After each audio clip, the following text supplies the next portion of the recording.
वबरकातुहू। आप सबको रमज़ान बहुत बहुत मुबारक हो एंड रमज़ान की सारी बरकतें हम कोशिश करें कि इस रमज़ान हम हासिल करें, which is by trying our best कि हम सारे रोज़े रखें। सबसे इम्पोर्टेंट कुरान की खूब खूब खूब तिलावत करें और हो सके तो कोशिश करें कि एटलीस्ट इफ़ नॉट पूरा कुछ एटलीस्ट हम एक सफ़ा तर्जुमे के साथ पढ़े ताकि कुरान हमारे अंदर उतरे, कुरान का मैसेज हमारे अंदर उतरे। हम कोशिश करें कि हम अपनी ज़कात को प्रॉपर तरीके से निकालें।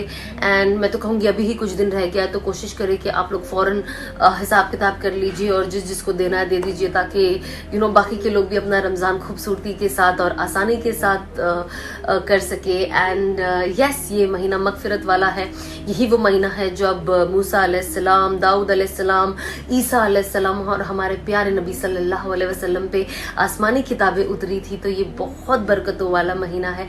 अल्लाह इस महीने में जहन्नम के सारे दरवाजे बंद कर देते हैं और जन्नत के सारे दरवाजे खोल देते हैं। तो हम कोशिश करें कि हम अपने अमाल को, अपनी इबादतों को इतना स्ट्रॉन्ग बनाएं कि हम इस तरीके से हो जाए कि अल्लाह कहे कि मेरा बंदा जो गेट से घुसना चाहता है जन्नत, उस गेट से घुस जा और अपनी ज़िंदगी को चेंज करने का, तब्दील करने का ये मौका जाने ना दे। अस्सलाम वालेकुम।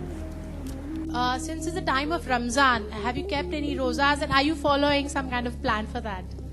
No, I'm eating 24/7. No, I'm eating 24/7.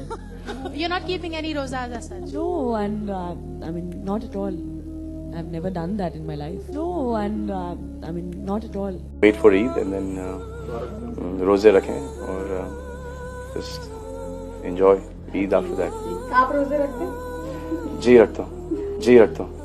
रखता हूँ। पूरे नहीं रख पाता लेकिन रखता जरूर। ओके, रमज़ान काफ़ी बरकत का महीना होता है, तो ऐसी कोई यादें रमज़ान से आपकी जुड़ी हुई हो जो आप शेयर करना चाहें?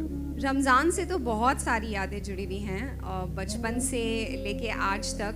आई थिंक रमज़ान में आप जब रोज़े रखते हैं काफ़ी लंबा, और अब तो गर्मियों में और भी मतलब डिफ़िकल्ट होता जा रहा है to be very honest, but जब आप साफ पाक नियत से अगर रोज़ा रखें तो आपको आसानी होती है। God really helps you, I feel. मैं इस चीज़ को मानती हूँ कि कहीं ना कहीं आप में वो स्ट्रेंथ आ जाती है कि आप रोज़े रखते हैं।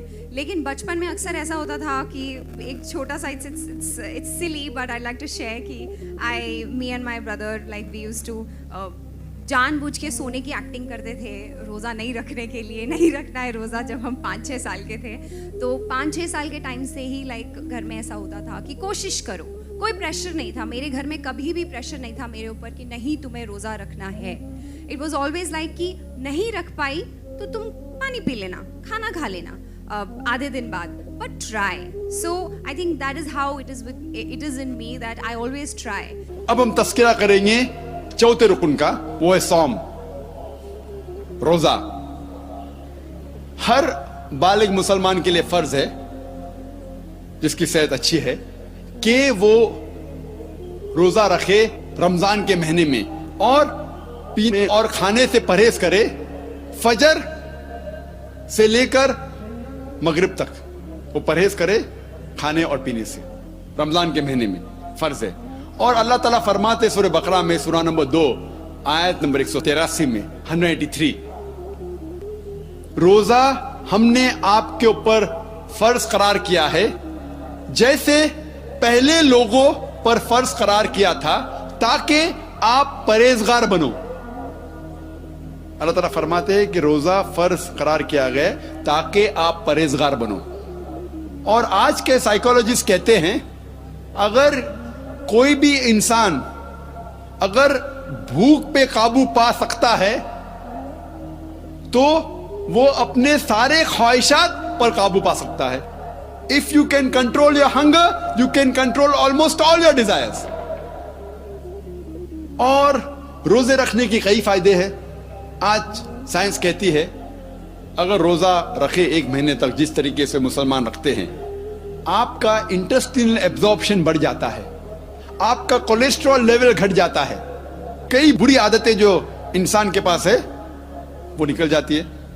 मिसाल के तौर पे अगर आप सिगरेट पीने से परहेज कर सकते हैं फजर से मगरिब तक तो इंशाअल्लाह you can prevent from cradle to grave. आप पैदाइश से मौत तक के सिगरेट से परहेज कर सकते।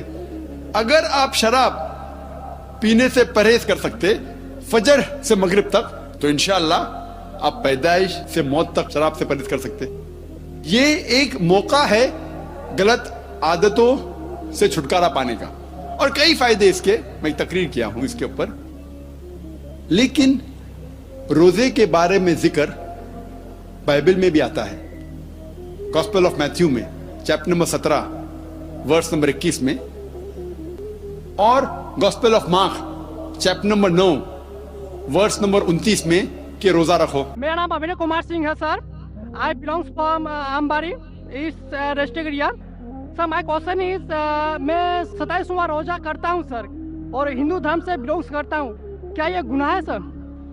भाई साहब का सवाल अगर मैं सही समझा कि आप 27वां रोजा रखते हैं क्या सर? तो क्या गुनाह करते हैं? क्या सर, वही जानना था sir.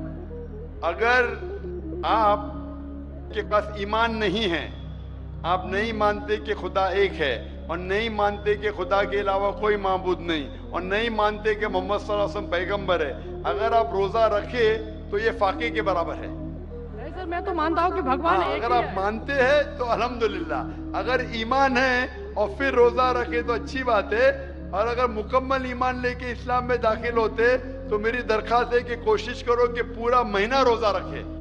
Okay sir, I will do sir. इंशाल्लाह। आप मानते हैं कि खुदा एक है? Yes sir. आप मानते हैं कि खुदा के अलावा कोई माबूद नहीं? नहीं सर, मैं तो मानता हूँ कि भगवान एक ही है, चाहे वो खुदा हो, भगवान हो, कोई भी। आप मानते हैं कि बुत परस्ती, मूर्ति पूजा गलत है? नहीं सर, ये बात नहीं मानता हूँ सर। आप मानते हैं मूर्ति पूजा गलत है या सही है? सर सही है मेरे हिसाब से। आप मानते हैं मूर्ति पूजा सही है? Yes sir. तो अगर आप मूर्ति पूजा सही है मानते हैं, इस्लाम में मूर्ति पूजा करना गलत है, इस्लाम में गलत है, हिंदुइज्म में गलत है, ईसाईयत में गलत है। अगर आप मूर्ति पूजा मानते रोजा रखे तो कोई फायदा नहीं, ये फाके के बराबर है। आप समझे ना? जब तक आप ये नहीं माने, क्योंकि लिखा है श्वेताक्षर उपनिषद में चैप्टर नंबर 4 श्लोक नंबर 19, और लिखा है यजुर्वेद में चैप्टर नंबर 32 श्लोका नंबर 3 में, न तस्य प्रतिमा अस्ति, उस भगवान, उस ईश्वर की कोई प्रतिमा नहीं, कोई अक्ष नहीं, कोई मूर्ति नहीं, कोई पिक्चर नहीं, कोई पेंटिंग नहीं, कोई फोटोग्राफ नहीं, कोई स्टैच्यू नहीं। तो अगर स्टैच्यू नहीं है, मूर्ति भगवान की नहीं है, और आप मूर्ति पूजा कर रहे, मतलब भगवान के अलावा किसी और की पूजा करे, तो गलत है, ये गुनाह है। तो आप स्वर्ग में कभी भी नहीं जाएंगे, जन्नत में कभी भी नहीं जाएंगे, चाहे आप अपने आप को मुसलमान भी बोलो, कोई फायदा नहीं। जब तक आप ये नहीं माने मूर्ति पूजा गलत है, आपको मुस्लिम बोल के कोई फायदा नहीं। नहीं सर, मैं तो दिल से मानता हूँ ना सर। नहीं, दिल से मानते कि मूर्ति पूजा गलत है कि सही है? सही है सर। तो सही है तो कोई फायदा नहीं। आप अपने आप को मुस्लिम बोलेंगे और शहादत देंगे तो भी कोई फायदा नहीं। आप और तहकीक करो और किताबें पढ़ो, जब आपको यकीन हो जाएगा कि मूर्ति पूजा गलत है, फिर ही आप अपने आप को इस्लाम में दाखिल करो, नहीं तो कोई फायदा नहीं। जब तक आप मूर्ति पूजा जिंदगी से नहीं निकालेंगे, कुरान में लिखे सूरह निसा सूरह 4 आयत नंबर 48 और सूरह निसा सूरह नंबर 4 आयत नंबर 116 में कि अल्लाह ताला भगवान ईश्वर कोई भी गुनाह को माफ कर सकता है, लेकिन शिर्क, मूर्ति पूजा को कभी माफ नहीं कर सकता है। तो ये जब तक आपकी जिंदगी में कोई फायदा नहीं, रोजा रख के कोई फायदा नहीं, नमाज पढ़ के भी।